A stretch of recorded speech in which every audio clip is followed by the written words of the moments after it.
Meanwhile, the Minister for ICT, Dumsani Ndlangamandla, says SPTC will not venture into the mobile telecommunications industry until the joint venture agreement they entered into with Swazi MTN is nullified.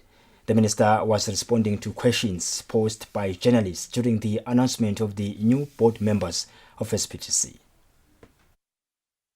In mobile, we cannot set a time frame because lokwendekako bangena ku JVA.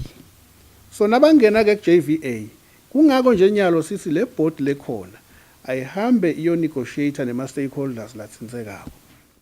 Responding to questions posed by the media during the announcement of the new members of the board of SPTC, Minister Dumsani Ndlangamandla said the immediate task for the board of directors of SPTC is to make the company profitable. The minister said innovation is key, as without it there will be problems.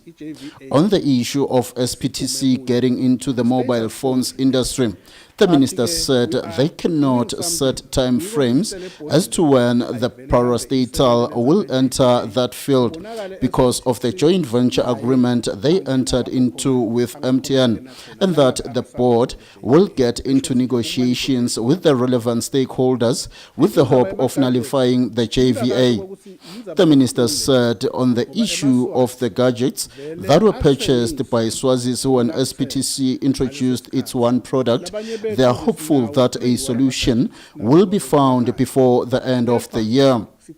Reporting for Swazi TV News, I'm Sibusiso Ngubane with LinkedIn Gula Mbabane.